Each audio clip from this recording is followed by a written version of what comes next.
Merci. Change pas de voix, oui.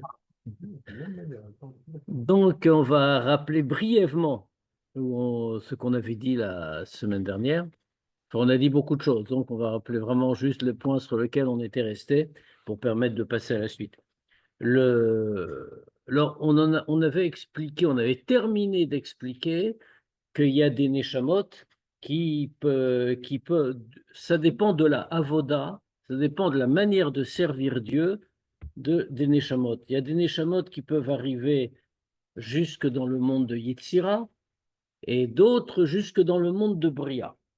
Alors pourquoi? On avait expliqué que, de toute façon, après 120 ans, quand on monte dans l'autre monde, c'est selon la façon dont on a fait la volonté de Dieu. Faire la volonté de Dieu, ça demande, pour la faire complètement, ça demande à Ava Veira, l'amour et la crainte de Dieu. Comme dit le texte du Tanya, c'est les mots du Zohar, Trilou Verechimu. Non, ça veut dire Ava Veira. Et, et donc, mais il y a plusieurs degrés de Dechilou Verechimu, de Ava Veira. Il y a un degré le plus haut des degrés, le degré supérieur. C'est ce qu'on a appelé Ava Veira Sichrit, l'amour et la crainte de Dieu intellectuel. Qu'est-ce que ça veut dire, la crainte de Dieu intellectuel? Ça signifie qu'on a tout construit tout seul. Ça signifie que par la méditation, on a réussi à construire l'amour et la crainte de Dieu dans notre cœur. C'est un effort très élevé. Cet effort-là permet à la Neshama de recevoir sa récompense, les dévoilements correspondants, dans un monde très très haut qui s'appelle le monde de Bria. Le monde de Bria c'est lié aussi avec la compréhension, puisque qu'est-ce qu'on a dit? Ava Veira, on les a eus sikhlit, c'est-à-dire par la réflexion. Or, le monde de Bria est le monde où se révèle l'attribut de Bina, c'est-à-dire un attribut de réflexion, un attribut de Dieu de réflexion. Et donc, ça correspond avec cet avoda. Maintenant, il y a des neshamot qui ne parviennent pas, qui ne sont pas assez hautes pour pouvoir avoir ce niveau de développer en elles-mêmes l'amour et la crainte de Dieu par la réflexion, par la méditation. Mais le Admour Azaken, ça a duré au moins 2 chapitres pour qu'il nous explique tout ça. Mais je le redis vraiment en 2 mots. Ces Neshamot-là, il ne faut pas croire qu'elles sont écartées, qu'elles n'ont rien. Elles peuvent s'appuyer sur autre chose. Quelle est cette autre chose? Elles peuvent s'appuyer sur l'amour et la crainte de Dieu que chaque juif a dans son cœur par nature, par essence, par naissance, même on pourrait dire. C'est Ava Veira qu'on appelle Tivit, l'amour et la crainte naturelle. Pourquoi Tivit? Parce que ça n'a pas été construit. On ne l'a pas fait. Il n'y a pas eu. C'est exactement, c'est partie de l'héritage spirituel que chaque juif a. Donc, en prenant appui sur cet héritage, eh bien, ils ont tous développé une Ava et Ira. Mais maintenant, c'est une Ava et une Ira, c'est un amour et une crainte qui sont de moins grande qualité, puisqu'il n'y a pas eu cet effort de le construire. C'est quelque chose qui est venu naturellement, mais ça existe. Donc, c'est déjà pas mal. Après 120 ans, les Neshamot vont monter dans le monde de Yetzira, qui est un monde inférieur, en dessous de celui de Bria. Et ça correspond, parce que le monde de Yetzira est celui où se révèlent les midot de Dieu, les attributs émotionnels. Or, ça, justement, on a été recherché en nous, dans notre cœur, on ne l'a pas construit tout seul. C'est ce qu'on avait dit. Mais, et on s'était arrêté là. On avait dit, on a tout compris. On avait quand même terminé par une idée importante, pardon, qu'il faut dire aussi, que ça, c'est la façon dont les Neshamot sont, la position des Neshamot. Mais n'oublions pas qu'il y a une chose que tout le monde a, c'est la mitzvah. Quand un juif accomplit une mitzvah, qu'est-ce que c'est qu'une mitzvah? Une mitzvah, c'est la pure expression de la volonté de Dieu. Ça veut dire ce n'est même plus les attributs ni intellectuels ni émotionnels, c'est le Or Ein Sof lui-même, l'essence de Dieu qui nous parle en bas. Quand on fait une mitzvah, on est relié directement avec le Or Ein Sof. Or, c'est ce que veut dire profondément la phrase des Chachamim. Schar mitzvah mitzvah. Alors, dans le pshat, cette phrase, qui est la récompense d'une mitzvah, c'est une mitzvah, dans le pshat là-bas, c'est dans la Mishnah. Quand les Chachamim nous disent Schar mitzvah, mitzvah, ils veulent nous dire que la récompense d'une mitzvah, c'est que Dieu va nous donner encore une mitzvah à faire. Ça, c'est le pshat. Mais il y a bien entendu un sens plus profond qui est, qu'est-ce que c'est Schar mitzvah, mitzvah? C'est que la mitzvah elle-même est une récompense. Pourquoi? Parce que c'est la mitzvah qui incarne le lien avec l'essence de Dieu. Et quand on s'attache par une mitzvah, alors ça dépasse tous les dévoilements, toutes les révélations qu'on pourra avoir ou dans Bria ou dans Yetzira. Bon, ça c'est une chose importante parce que c'est vrai pour tout le monde. Mais maintenant, la question qu'on va se poser ce soir, c'est et après? Poser ça dans la tête. Eh bien, après, il y a encore quelque chose. Rassurons-nous, au-dessus de Bria. Alors, il faut rappeler peut-être, en introduction, on l'avait dit la semaine dernière, mais ce n'est pas bien grave, je vais le redire, dans la création, il y a plusieurs degrés de monde. Les 4. Il y en a 4, globaux, on va dire. Le plus haut des mondes, c'est le monde d'Atsilut. On va en reparler, donc je ne m'y arrête pas pour le moment. Ensuite, si on peut dire, ce n'est pas des mondes géographiques, hein, ce n'est pas des mondes physiques, c'est pas il y a une galaxie qui s'appelle comme ça, une autre galaxie qui s'appelle comme ça. Ça n'a rien à voir. Les mondes spirituels. Plus haut des mondes spirituels, c'est le monde de Hatzilut. Un monde qui n'est pas vraiment une création, qui est totalement uni à Dieu. Puisque toute création implique une séparation avec le Créateur. Sinon, il n'y a pas de création, par définition. En dessous du monde de Hatzilut, il y a le monde de Bria dont on a parlé. Puis le monde de Yetzira, puis ensuite notre monde, le monde de Assia. Le monde, alors, quand on dit le monde, on a évidemment beaucoup schématisé, parce que il n'y a pas un monde en réalité, c'est une catégorie, mais il y a une infinité de degrés à l'intérieur de chacun de ce qu'on appelait des mondes. C'est-à-dire que nous ne sommes pas le monde de Assia, nous sommes au degré le plus bas du monde de Assia. Faut traduire les 4 mots, les 4. Ça ne veut rien dire traduire. Ah, non, mais vous avez bien dit en hébreu. Oui, mais ça ne veut rien dire. Et si je vais le traduire, Yetzira, la formation, Bria, la création, et Assia, l'action. Ça veut rien dire. C'est des termes de Kabbalah. 1, 2, 3, 4. Ah, d'accord, ok, d'accord. Pour l'instant, on reste comme ça. Et donc ici, on a parlé Assia, on connaît, on le fréquente régulièrement. On a parlé du monde de Bria, de Yetzira, pardon, au-dessus du monde de Bria, et on a expliqué ce que ça voulait dire. Maintenant, donc, nous reste le premier de ces mondes, le monde de Hatzilut. Et c'est de lui qu'on va parler ce soir. Enfin, c'est comme ça que commence le Admour Hazaken. Il va développer l'idée. Donc, je vous propose de partager. Vous rajoutez le jeune homme pour la joie. Voilà. Donc, Yitzhak Ben Rivka. Voilà. J'ai une toute petite question. Je ne vais pas vous prendre beaucoup de votre temps. Quelqu'un qui fait une mitzvah uniquement par relation humaine, une tzedaka parce qu'il a eu pitié de ce garçon-là, mais pas parce qu'il va avoir un lien avec les choses. Bon, Qu'est-ce que ça vaut? la mitzvah est une réalité objective. Elle ne dépend pas de notre kavana. Maintenant. S'il a fait vraiment, il a fait quand même. Mais disons encore pire. L'exemple que je donne tout le temps. Là, au moins, il a fait pour faire plaisir à quelqu'un parce qu'il aime. Maintenant, voilà, maintenant, imaginons que ce soit bien pire. Qu'il a donné des zakat, parce que comme ça, il va montrer qu'il est généreux et tout le monde va l'admirer.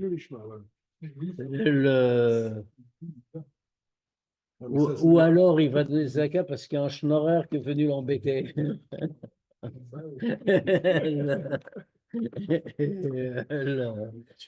Et l'acte est primordial.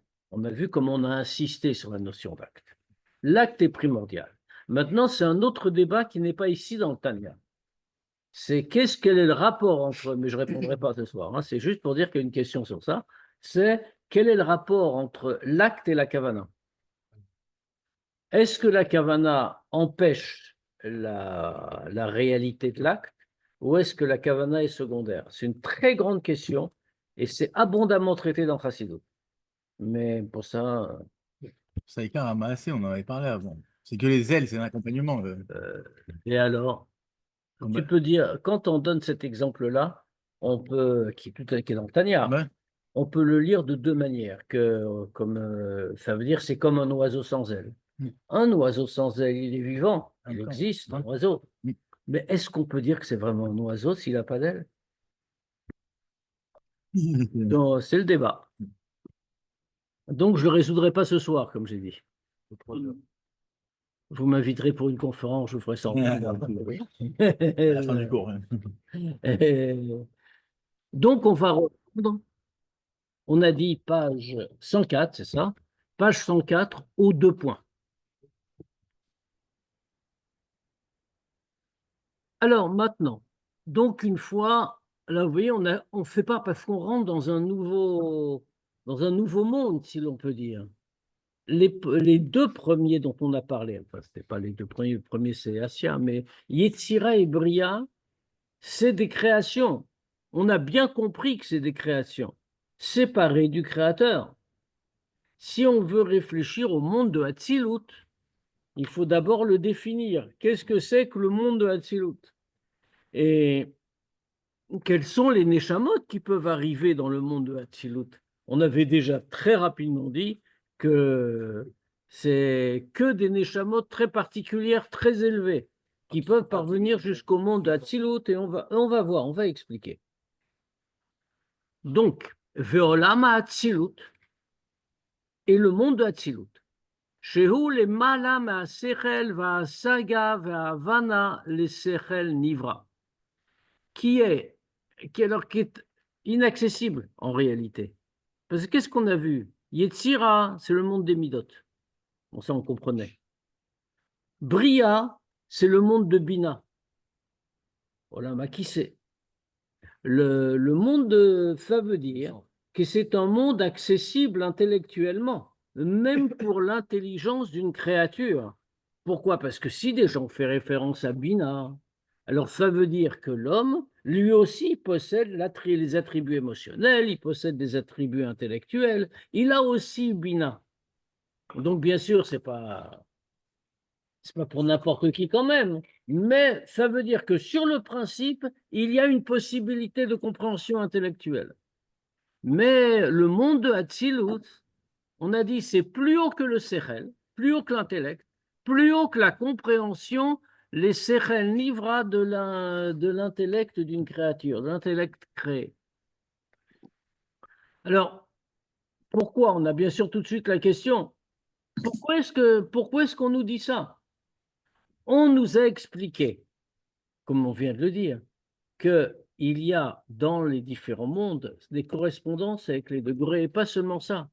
Toutes les sphirotes, c'est ce qu'on disait la semaine dernière, toutes les sphirotes viennent de celles de Hatzilut. C'est-à-dire, quand on parle des sphirotes en général, c'est les sphirotes du monde de Hatzilut. Et c'est ces sphirotes du monde de Hatzilut qui descendent de monde en monde. Donc, on retrouve dans Bria, qu'on retrouve dans Yetzira, et qu'on retrouve dans Assia. Donc, ça signifie que cette structure-là existe aussi dans Hatzilut. Donc, pourquoi est-ce qu'on est en train de nous dire que dans le monde de Hatzilut, c'est bien plus élevé? Il y a ce qu'on est en train de sous-entendre de Admorazaken, qu'il n'y a aucune commune mesure entre le monde de Bria et le monde d'Hatzilut. D'ailleurs, c'est écrit dans Kabbalah, comme on le disait la fois dernière, qu'entre Hatzilut et Bria, il y a une parsa. Je ne l'ai pas vu dans Kabbalah, je l'ai vu dans Chassidut, je vous rassure. Mais c'est écrit comme ça, il y a une parsa. Il y a une part comme une paroi, si on peut dire. Paroi spirituelle, ce que vous voulez, mais une paroi, fait appeler comme ça. Pourquoi? Il n'y a pas de parsa entre Bria et Yetzira, par exemple, ni entre Yetzira et Assia, bien qu'il n'y ait aucune commune mesure entre Assia et Yetzira ou Bria. Mais il n'y a pas de parsa, pourquoi? Parce que c'est des mondes de même nature, avec un moins grand dévoilement ou un plus grand dévoilement de Dieu. Mais ce sont des mondes de même nature. Ce sont des mondes créés, avec toute la dureté qu'il y a dans le mot création par rapport à Kadosh Baruch Hu. Alors que entre Hatzilut et Bria, il y a une parsa, parce que Hatzilut n'est pas vraiment un monde créé. Bien sûr, c'est Dieu qui l'a fait quand même, hein. C'est originel.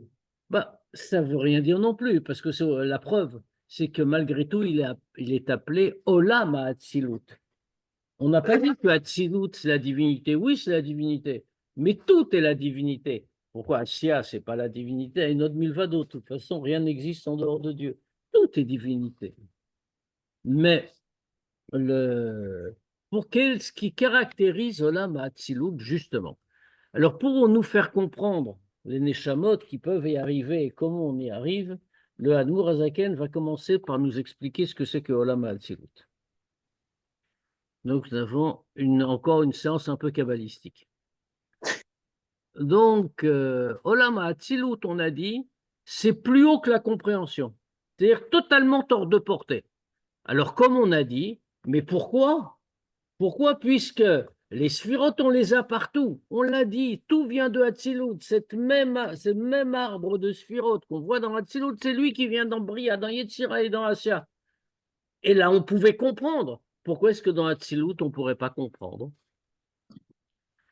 Ki chokhmato ubinato vedato shel Ein Sof baruch hu miuchadot sham bo betachlit hayichud beyichud atzum venifla.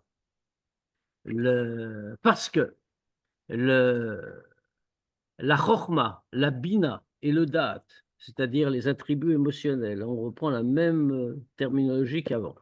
Les attributs intellectuels, chokhma, bina, da'at, qui permettent de comprendre, justement, qui permettaient dans bina, qui permettaient, pardon, dans bria, de comprendre, eh bien, sont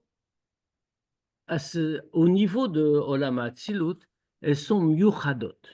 Elles sont attachées avec Dieu, unies avec Dieu, et on dit betachlit hayichud, dans une unité absolue, beyichud atzum venifla, dans une unité puissante et merveilleuse. Qu'est-ce que ça veut dire? Comme on l'a dit, toute création implique une séparation d'avec le Créateur. Sinon, il n'y a pas de création. On dira c'est une émanation du Créateur, mais ce n'est pas une création. Ici, dans le monde de Hatzilut, les attributs de Dieu ne sont pas séparés de lui. Ils sont totalement unis avec lui. Ils font partie de lui. C'est ce que nous rappelle le Rambam. Qu'est-ce que nous dit le Rambam tout à fait au début de Mishneh Torah, dans Ilchot Yesodei HaTorah? Qu'est-ce qu'il nous dit? Il nous dit que Hu Ayodea, Hu Ayadua Vehu Amada. Il est le savant, il est la connaissance, il est l'objet de la connaissance. C'est-à-dire que, qu'est-ce qu'il est en train de nous dire? Dans ces termes à lui, Rambam était, comme chacun sait, un très grand kabbaliste. Même si dans le Mishneh Torah, ça a l'air d'être plutôt des dynimes. Mais on le voit apparaître, ce caractère-là, de temps en temps. Il est en train de dire la même chose. C'est-à-dire que quand on parle de Dieu au plus haut des degrés, il n'est pas distinct de tous ses attributs. Prenons un exemple très simple. Nous-mêmes, on peut regarder en nous-mêmes, parce que si on peut parler de Dieu que difficilement, mais de nous, on se connaît. Quand on parle de notre capacité de réflexion, de notre esprit, par exemple, qu'est-ce que c'est pour nous que l'intelligence, la compréhension? La compréhension, l'intelligence, c'est un attribut du nefesh. Nous avons enfin bon, le nefesh est intraduisible. Je vais dire une âme parce que c'est la traduction habituelle, mais quand on dit âme, on pense à des tas de choses sauf au nefesh. Il y a plusieurs degrés d'âme. Je veux dire, en nous-mêmes, nous avons plusieurs niveaux d'âme, si je peux dire. Il y a ce qu'on appelle l'âme en français, qui est la puissance spirituelle qui nous attache à Dieu, qui nous fait vivre, la partie de Dieu que nous avons en nous, etc. Mais il y a une partie, un aspect de cette âme qui n'est pas ça, qui nous est totalement indispensable, ce qu'on appelle le nefesh. Le nefesh, c'est ce qui nous permet de vivre physiquement, et c'est ce qui contient toutes ces qualités-là, tous ces attributs-là, notamment la capacité de réflexion. Or, ça veut dire quoi? Ça veut dire que quand pour nous, qu'est-ce que c'est que cette capacité de réflexion? C'est pas vraiment nous. c'est une partie du nefesh. Le nefesh, on peut dire déjà, c'est plus ou moins nous. Mais un élément du nefesh, c'est pas vraiment nous. C'est un de nos attributs, une des choses qui nous caractérise. C'est presque extérieur à nous. Or, on est en train de dire que pour Dieu, ce n'est pas extérieur à lui. Et d'ailleurs, on le voit très bien en nous-mêmes que c'est extérieur à nous. Pourquoi? D'abord, c'est qu'on peut y rajouter des choses à notre compréhension. Si on étudie quelque chose qu'on ne connaissait pas, alors il y a des choses qui se rajoutent à notre nefesh, à notre connaissance, à notre compréhension. Ça veut dire quoi? Ça veut dire que ce n'est pas nous. On peut avoir un apport extérieur. Et on peut aussi les perdre d'ailleurs, ces apports extérieurs. Pour Dieu, dans le monde de Hatzilut, enfin pour Dieu tel qu'en lui-même, il n'y a rien qui soit extérieur à lui. Autrement dit, ça, Chochma Bina Da'at, ce n'est pas quelque chose, un élément qu'on peut distinguer de lui, c'est lui-même et c'est son essence. Donc tout est uni à lui. Ça veut dire que cette fois-ci, le rapport qu'on a avec lui est complètement asymétrique. Alors qu'on pouvait comprendre dans Bria, parce que Dieu avait fait descendre cette structure dans une façon accessible à l'homme. On va le redire ça. Mais dans Hatzilut, il n'y a aucune descente. Parce que ce n'est pas une création. Donc, Dieu est total, si l'on peut dire. Tout est inclus en lui. Et ça, c'est quelque chose qu'on ne peut absolument pas comprendre, parce que c'est totalement étranger à notre nature. On n'a pas les outils qui nous permettent de le comprendre. On peut le dire, mais le comprendre vraiment, on n'y arrivera pas. Donc, dans ce cas-là, c'est ce qu'il veut nous dire ici.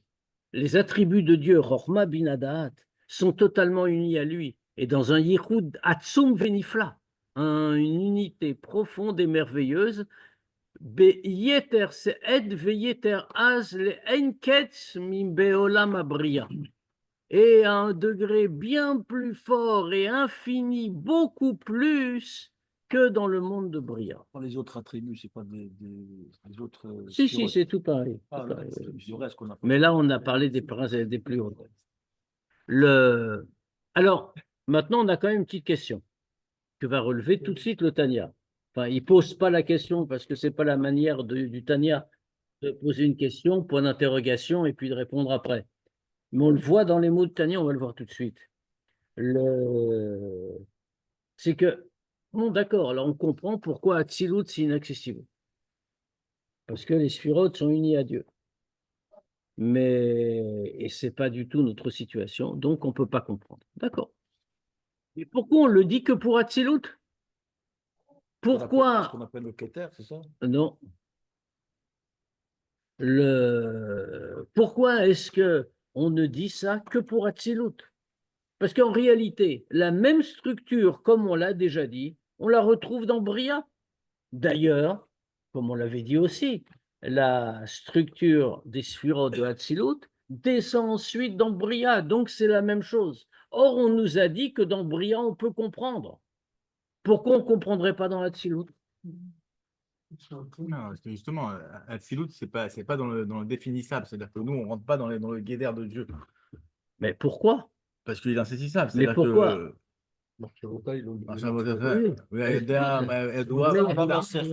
Mais qu'est-ce qu'on voit? On voit que dans Bria, Dieu nous a donné accès. Justement, à Chokhma Binadat. Exactement. Donc, par Chokhma Binadat, humaine, créée, on avait un rapport avec Chokhma Binadat de Dieu et on pouvait comprendre. Pourquoi on ne peut pas le faire dans Hatzilut? C'est la même chose, on a Chokhma Binadat de Dieu. Mais oui, mais ça, c'est pas des réponses. Il n'y a pas cette place-là, justement, c'est ça. On va voir ce que dit le Tanya, il nous le dit clairement. Pourquoi?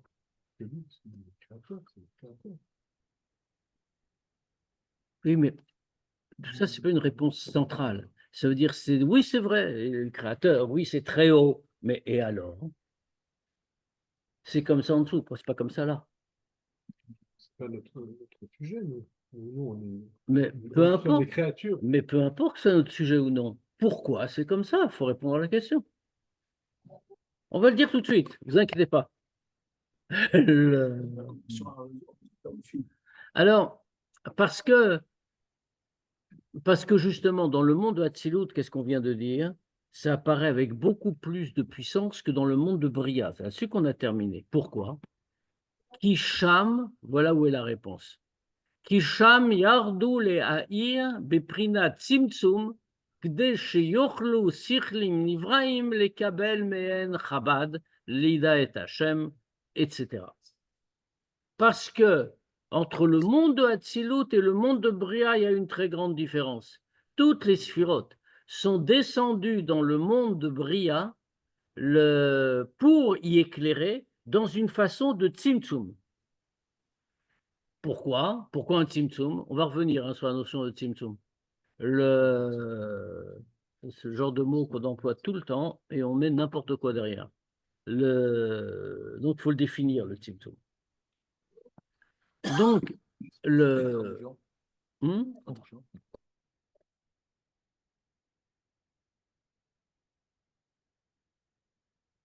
Kabel Mehen Chabad. Pour que des intellects créés puissent recevoir des sphirotes, les degrés de Chabad, Chochma, Bina, Da'at, Leda et Hashem, pour connaître Dieu, ou la Vin, ou la Asi, Geizu, Asaga, Beor, Enso, Baoru, pour qu'ils puissent connaître Dieu et comprendre et saisir une certaine compréhension dans le Or Ensof. Donc, entre Hatzilut et Bria, c'est descendu dans une façon de Tzimtzum. Qu'est-ce qu'on appelle Tzimtzum?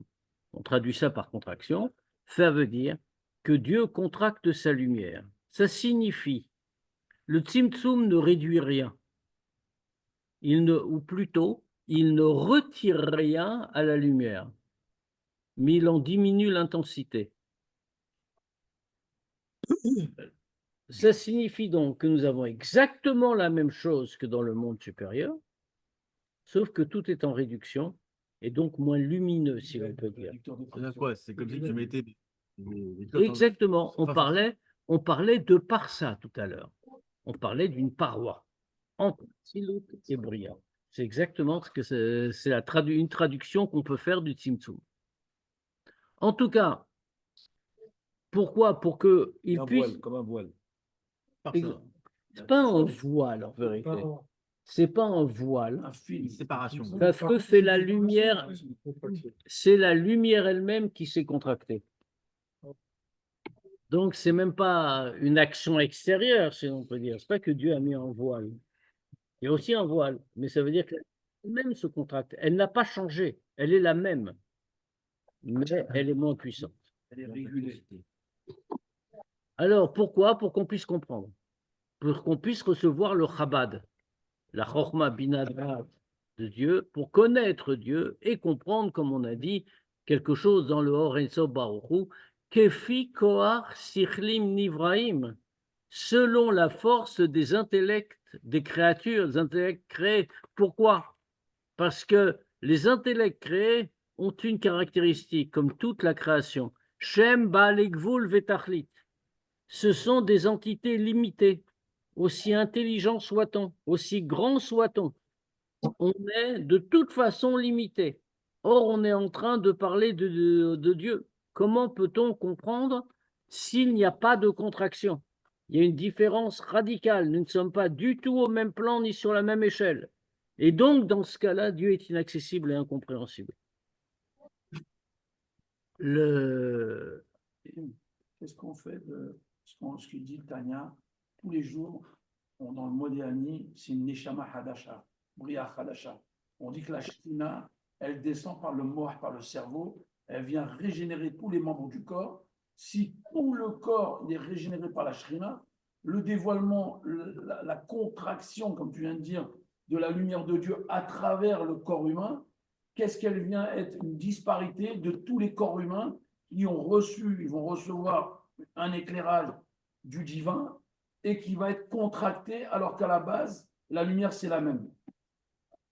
Mais elle va être contractée pour tout le monde de la même façon. D'accord? Mais la Shrina, elle est là pour tout le monde. En fonction de chaque humain, Quand il y a un déversement de lumière.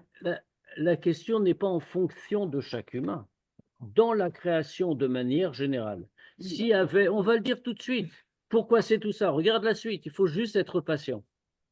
Pas dans la science. Rapport avec la science. Il faut être patient. Ah, dans la science, oh, patience. Oh, très drôle. On voyage. Euh, Faut voir. Je suis pas intelligent. Il fallait qu'il sorte une bêtise. tu sais ce qu'on appelle l'intelligence? C'est écrit Siag le Chokma Shtika. J'étais silencieux depuis trop longtemps. Là. Il fallait que tu sortes un truc. Donc, pourquoi tout ça? Chez Loïd Batloub et Metsiotam, pour que les créatures ne perdent pas leur existence.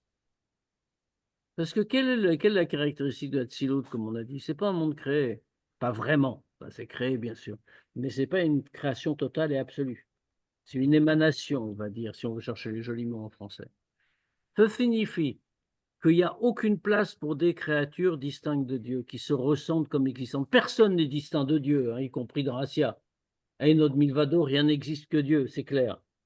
Mais nous ressentons, comme toutes les créatures, nous nous ressentons comme dotés d'une existence autonome et indépendante. Même si c'est une illusion, mais c'est ce qui nous permet de vivre. C'est une illusion nécessaire. Maintenant, si jamais Dieu nous apparaît brutalement,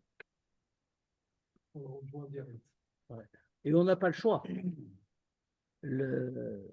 parce que tout à coup, on arrive à un degré de vision. On va donner un exemple. Il y a un exemple classique là-dessus. Le monde de Bria est le monde de la compréhension, comme on a dit. Comprendre, c'est entendre. Le monde de Hatzilut, c'est le monde de la vision. On voit directement. Fait une très grande différence. Imaginons un qui soit très soumis, très fidèle au roi.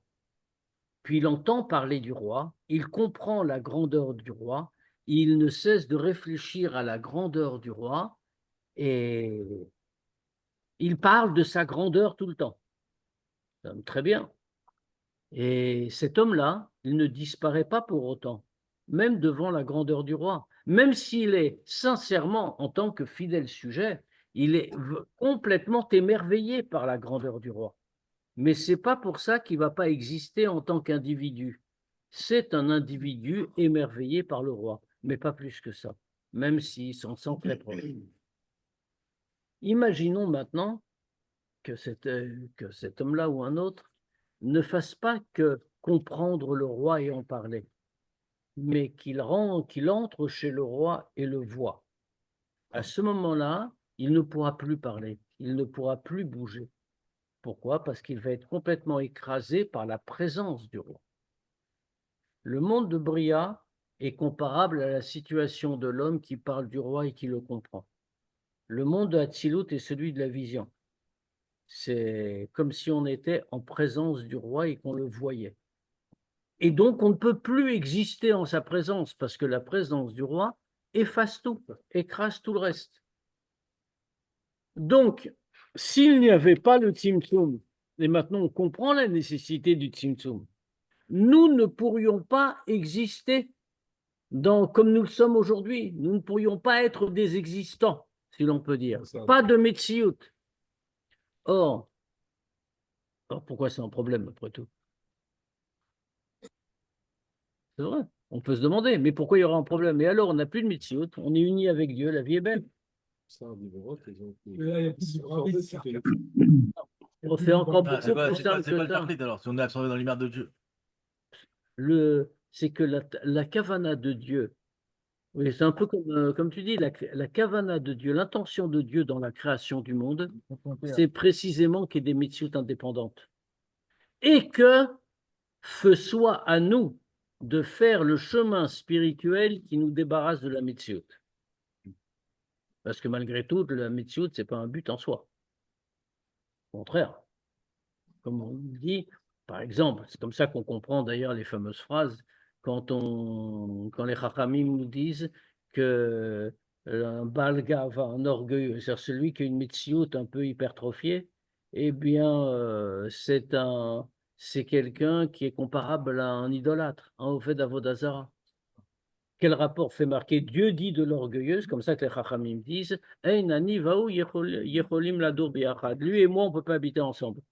Et ce qui est très étonnant, parce que finalement, d'accord, être orgueilleux, c'est un vilain défaut, mais ça n'a pas l'air d'être tellement dramatique, surtout dans le monde dans lequel on vit. Au contraire, il y a plutôt un concours dans le domaine.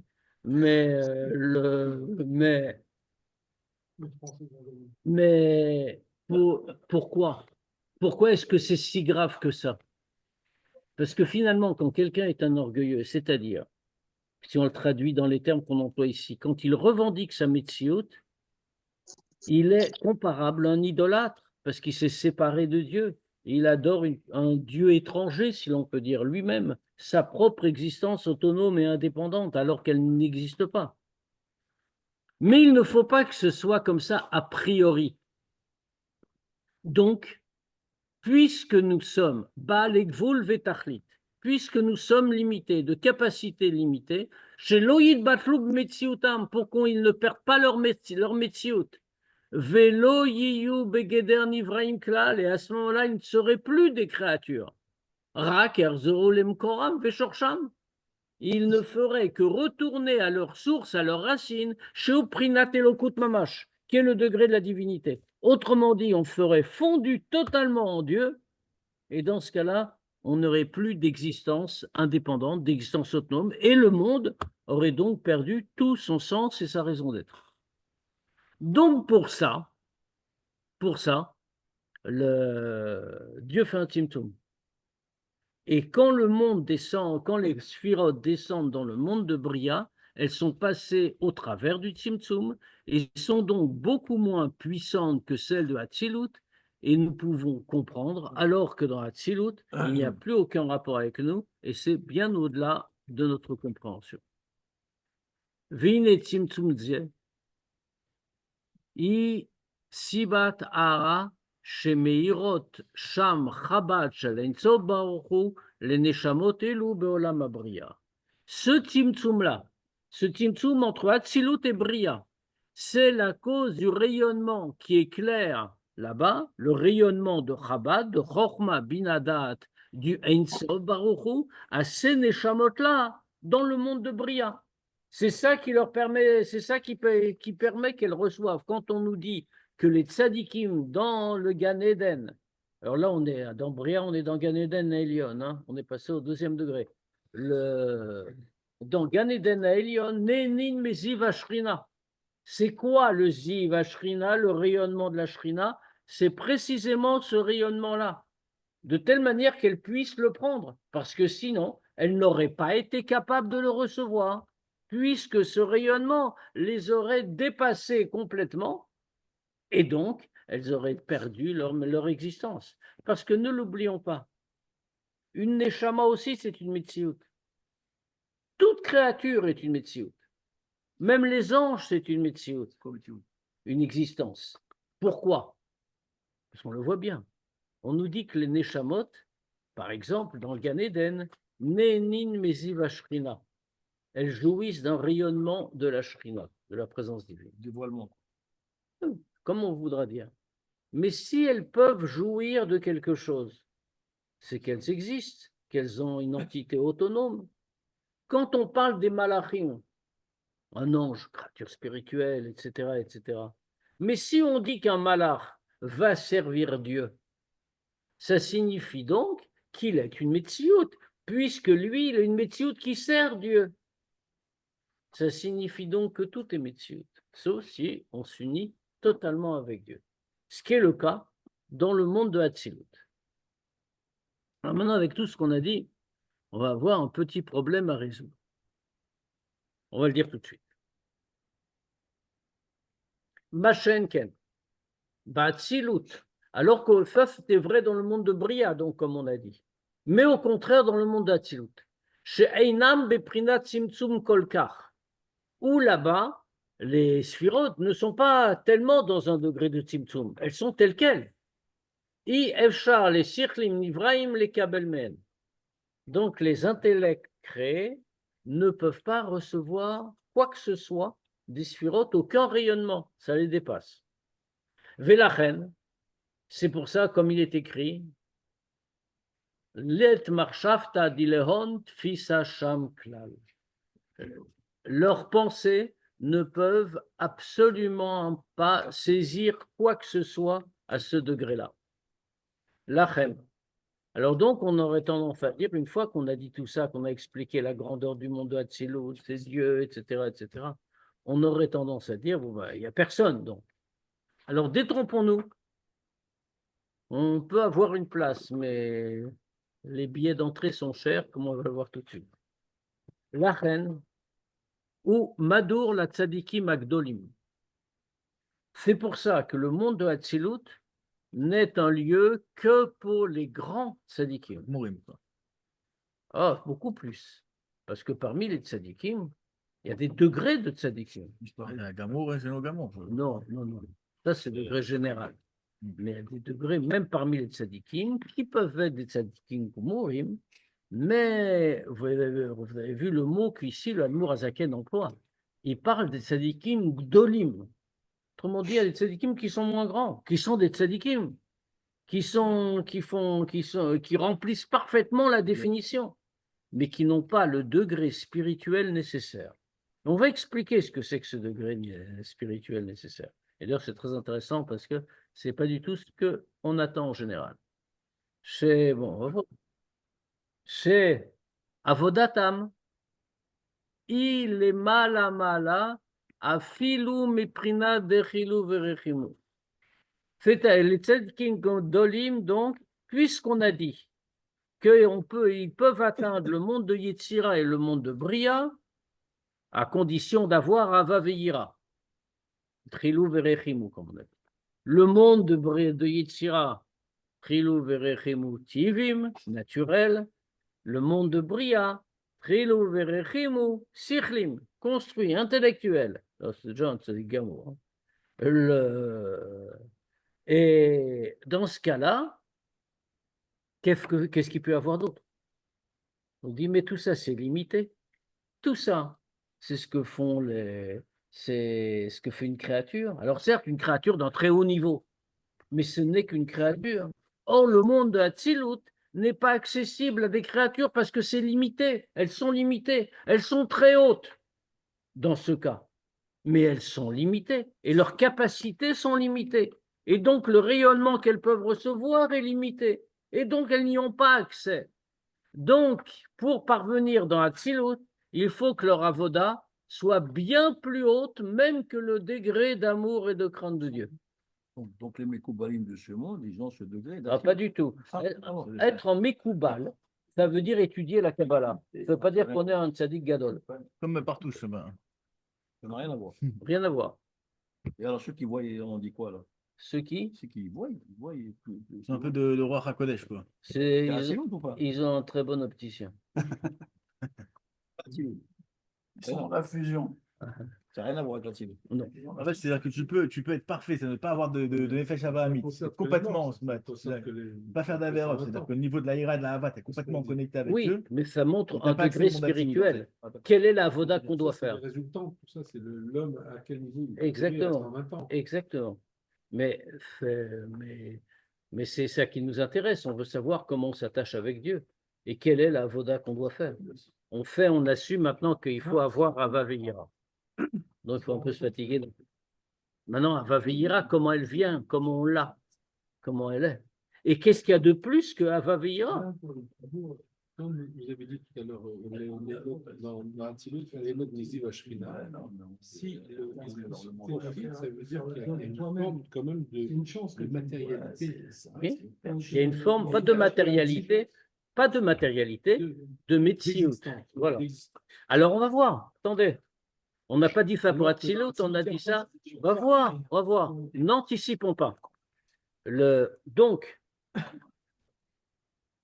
Trilou Verechimu, Anim shachot mina bina vedat bigdulato yidbarer. C'est-à-dire qu'elle doit avoir une avoda qui soit encore bien plus haut que le degré d'amour et de crainte de Dieu qui viennent de bina et dat, qui viennent de la compréhension, bigdulato yidbarer, dans la grandeur de Dieu. Ça doit être bien plus haut que ça. Parce que cette compréhension, c'est comme on disait tout à l'heure, comme l'homme qui réfléchit au roi, qui comprend la grandeur du roi, qui aime le roi, qui veut le roi, mais qui distingue du roi, parce qu'il n'est pas au niveau du roi. Maintenant, quelqu'un qui est en présence du roi fait autre chose. C'est-à-dire la voda doit être bien supérieure, comme sheolam atzilut ou les ma'ala ma'ala miprina bina vedat les sechel nivra. Comme le monde de Hatzilut lui-même est bien plus haut que les degrés de Bina et de Da'at de la créature, de l'intellect d'une créature. Alors, c'est quoi la Avoda? C'est quoi la Avoda qui peut arriver à ce degré-là? Au-delà de Hava et Yira, c'est quelque chose. Avoir Hava et Yira, c'est pas une petite chose. Avoir Hava et Yira, c'est vivre complètement avec Dieu. Yira, ça veut dire je me ressens comme inexistant devant Dieu. Hava, ça veut dire je suis conscient que rien d'autre n'existe que Dieu et je suis uni tout le temps avec lui chaque C'est seconde. l'amour que j'ai, c'est pour Dieu. C'est normalement ce que tout le monde doit avoir, hein. Mais on doit tendre vers ça. Mais là, on nous dit que c'est une avoda qui est bien plus haut que ça. Mais c'est quoi la avoda plus haute que ça? Alors, on va le dire tout de suite. Et la avodatam aïta beprinat merkava mamash le einso baruchu ou li batel ala bemitziut ou li kalel beoro yidbarer hem vechol asher lahem al yedi kiyum Torah v'amitzvot. Mais qu'est-ce que c'est la avoda de ces tzadikim gdolim? C'est dans un degré de Merkava. Merkava mamash, un chariot. On ne parle pas du char céleste, on parle d'un simple chariot. Ça veut dire quoi? C'est une image, évidemment.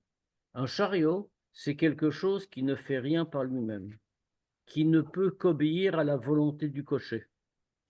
Il n'existe pas le chariot en tant que tel, il existe matériellement. Mais il bouge, il avance, mais ce n'est pas lui qui décide. On distingue l'attitude de quelqu'un qui est beaucoup, dont la grandeur est soulignée beaucoup dans Chassidut, le Eved, le serviteur. Serviteur, mais au sens fort, hein, c'est esclave. C'est-à-dire, le Eved, le Eved fidèle à son maître, eh bien, il va pas exister vraiment. Il incarne son maître.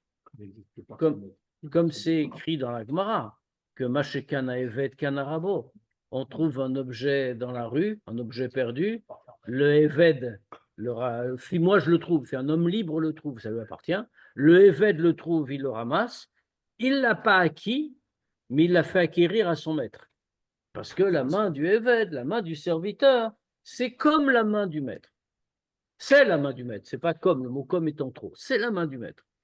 Maintenant, malgré tout, même quand on dit ça, le Eved existe, il est seulement quoi? Il est un homme qui existe et qui se conforme à la volonté de son maître. Une enveloppe charnelle, quoi, c'est tout. Mais il existe quand même indépendamment. Il peut décider tout seul. Alors que le chariot, c'est pour ça qu'on n'utilise pas ici l'exemple du Eved, mais celui du chariot. Le chariot, il est inanimé. Il ne peut rien décider tout seul, il ne peut rien faire, il se déplace, il bouge, mais ce n'est pas sa volonté qui le fait bouger, c'est la volonté d'un autre. Les tzadikim gdolim dont on parle, ce sont ceux qui sont comme un chariot pour Dieu. Ils n'ont pas de volonté propre, ils n'ont pas de metziut, ils n'existent pas. Comme on a dit, les batel elav metziut, ils s'annulent complètement toute leur existence. Eux et tout ce qui leur appartient. On a un très bon exemple de ça. On en a même plusieurs. Le premier exemple qu'on a de cette situation-là, c'est Avraham Avinu. Et on le voit dans les psukim de la Torah. Dans les psukim, on nous dit qu'il y a un passage très étrange qui est expliqué dans Kabbalah et dans Chassidut. On voit au moment de Akedat Yitzhak, au moment du sacrifice de Yitzhak, on voit qu'il est écrit que Abraham va yishlach yado. Il a envoyé sa main pour prendre le couteau avec lequel il voulait égorger Yitzhak. Alors, on s'arrête sur ce mot. Pourquoi va yishlach yado? Vayikach et Amachelet, et il a pris le couteau pour égorger son fils. Pourquoi Vayishlach yado? Comme s'il avait un effort particulier à faire. Il a envoyé sa main. Le mot n'est pas normal en hébreu. Et alors on répond à ça. On répond à ça. C'est qu'en réalité, Abraham ne faisait rien de lui-même. C'est-à-dire qu'il était une merkava pour Dieu. Comme on l'a dit. Chaque action qu'il faisait, c'était Dieu qui la lui faisait faire. Il ne bougeait pas de lui-même. Or ici, dans le moment de la Hakeda, dans la réalité, Dieu ne veut pas qu'Abraham sacrifie son fils. Il lui a ordonné, mais ça n'est qu'une épreuve.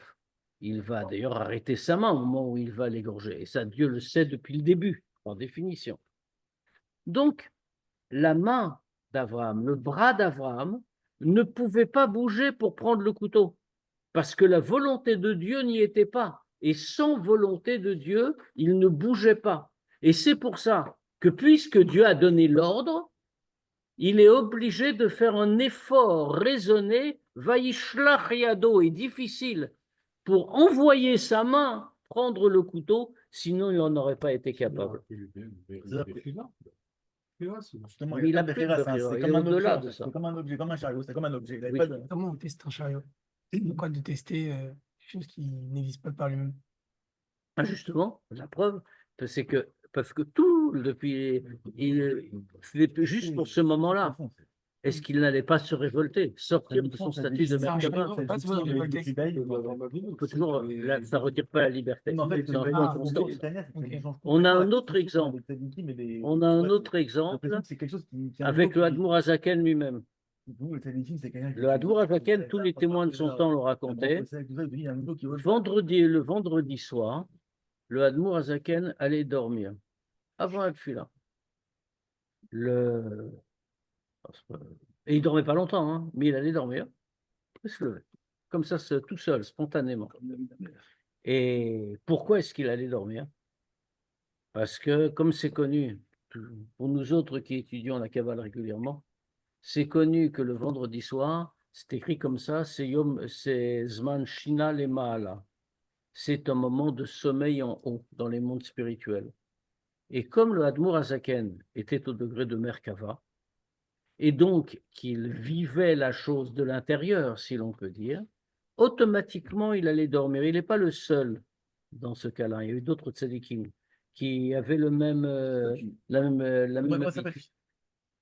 Zman Shina le Mala, c'est marqué comme ça. C'est un moment de sommeil en haut, quoi que ça veuille dire en spirituel. Mais c'était comme ça. Et pourquoi c'était comme ça?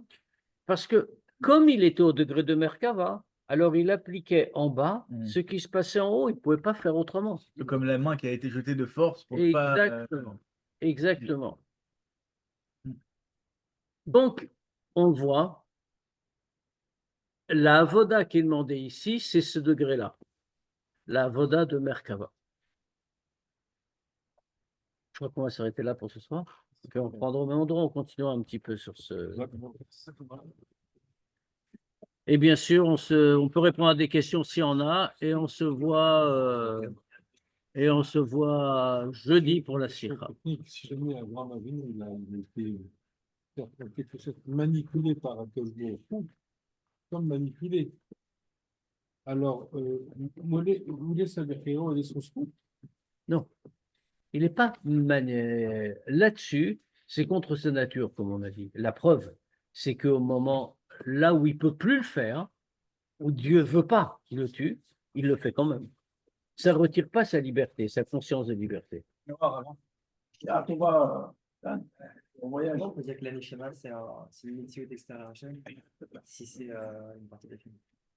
Mais nous aussi, nous sommes une partie de Hachem. En réalité, tout ça est très fin, parce qu'on est en train de dire deux des choses paradoxales. On est en train de dire on est des Metsiout, mais il n'y a pas de Metsiout. Dans la réalité, il y a une autre Milvado. Comme on dit même la pierre, le banc, c'est aussi une partie de Dieu. Maintenant, dans la mesure où on est créé, ou séparé, où on prie Dieu, la Neshama s'adresse à Dieu. Si elle s'adresse à Dieu, c'est qu'elle n'est pas unie à Dieu. Elle a une Metsiout. En apparence. Et donc, oh, pas seulement en apparence. Si là, encore une fois, ça ne veut rien dire que si on va dire un Neshama, c'est une partie de Dieu, donc il y a une partie de Dieu qui va louer Dieu. Ça veut dire qu'on est obligé de dire que certes, le Neshama, l'essence de Neshama, c'est une partie de Dieu, mais le Neshama que nous avons en nous est d'une certaine manière séparé, pas séparé comme le corps, pas séparé comme une pierre, etc. Mais ça veut dire qu'elle constitue quand même une Metsiout. Et donc, notre travail, c'est de faire disparaître la Metsiout. Et comme ça, on arrivera dans la Tzilut, Bezrat Hashem, après 120 ans.